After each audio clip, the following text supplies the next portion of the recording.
I didn't think I'd be back so early again, talking about the game Undefined. But the developers have put out a fairly significant update called Going to Space, with some additional features that are probably worth talking about. They've added some game content, and there's a few things I didn't go over in my first video about Undefined that definitely adds to the overall ability to do things in the game. So let's go over all that and see where we are with this latest version of Undefined.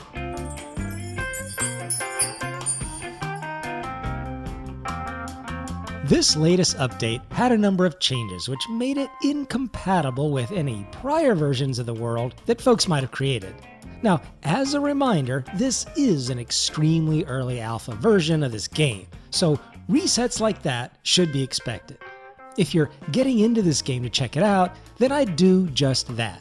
Be playing it to check it out, because it's unlikely that there will be any long-term persistence in your builds that you can keep adding on to for months and months.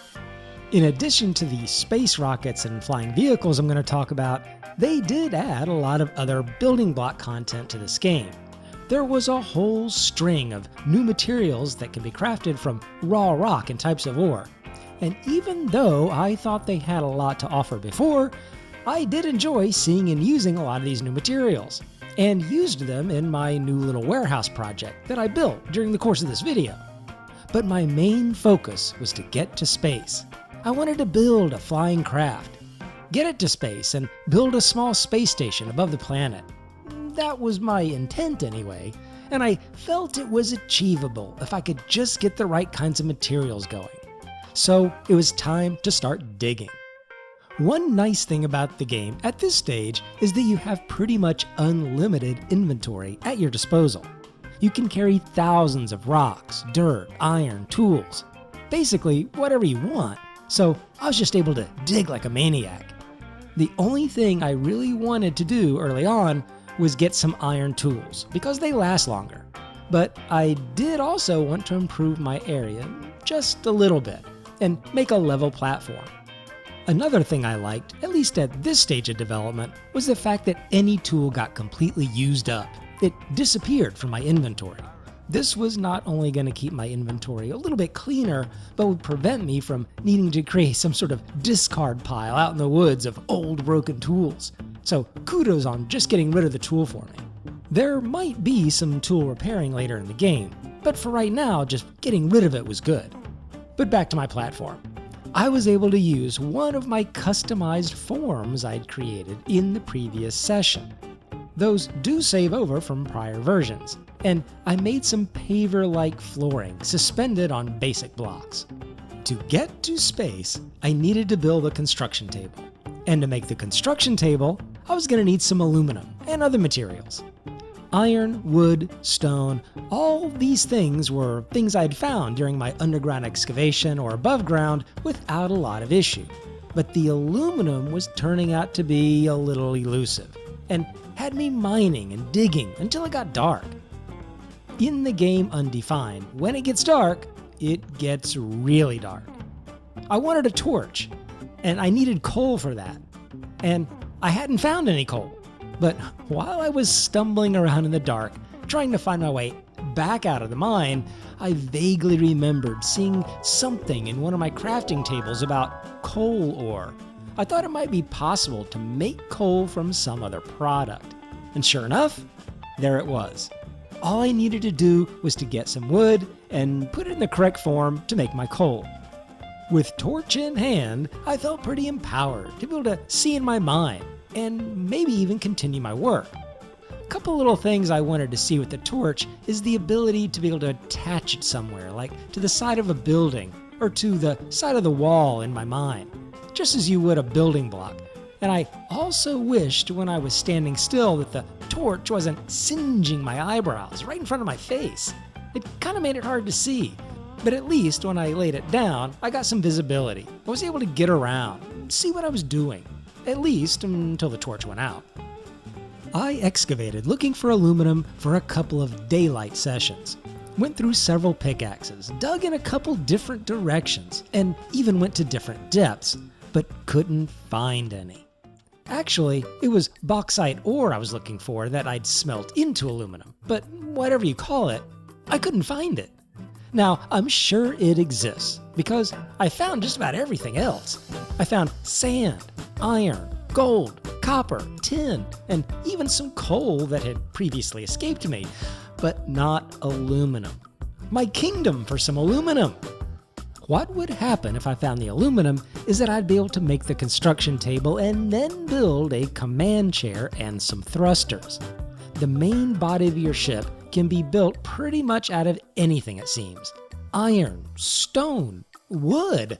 Yes, a spaceship of wood. And can be any configuration as far as I can tell. I believe you could even create a mobile base that you could fly from location to location, harvesting and crafting resources, and even fly that base into space. Pretty cool, right? I have no idea if the devs have plans for aerodynamics, or if we need oxygen in space, require fuel tanks for the ships, or anything else. But they do apparently have gravity and zero gravity zones right now. So there is some separation for whatever's in orbit versus what is more planet-side. The future of all the features and mechanics are undefined. See what I did there? So it's way too early to say whether you like or dislike what is currently presented. But one question you may be asking yourself is, okay, I went to space or built a space station. How will I ever find the thing again if I go back to the planet's surface? Or how will I even find my base on the surface? Or multiple bases on the surface? They got that covered in this release. You can build a GPS beacon, name the beacon, and place it anywhere you like. So you can mark important locations of bases, mines, or whatever, and they'll show up on the display. So fear not, you won't get lost. Where are we? Stumped on the bauxite for aluminum, at least for the moment, it was time for some crafting and building, which is where I was pleased with two other game mechanics. Well, three. The second two are related, and I liked the second two more than the first.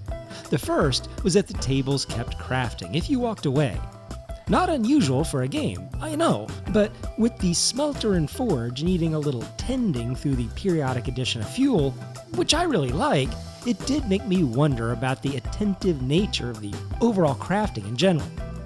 The second thing was the grid system for building. Last time, I showed that you could change the angular degree of every block to orient it exactly and however you like. But you can also change the granularity of the grid system itself. So for instance, I can make the snap to grid the same size as the dimension of my walls, making precise placement a lot easier.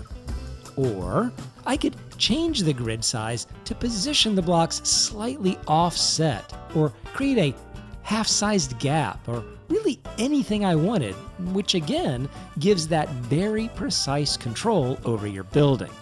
And this is where I discovered a third feature. When building, blocks can intersect each other. You can insert and embed one object into another object's space.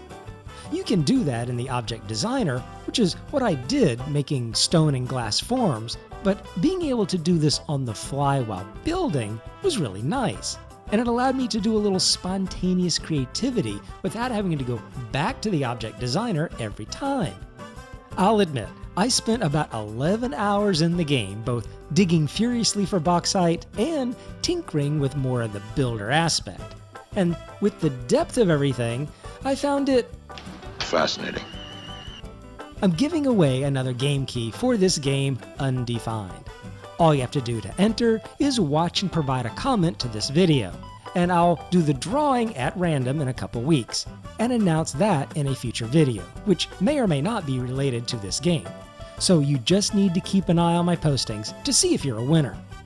We never made it to space, but you got an informative video and a chance at a $25 game prize. Not a bad deal. So take care, good luck, and I'll be talking to you later.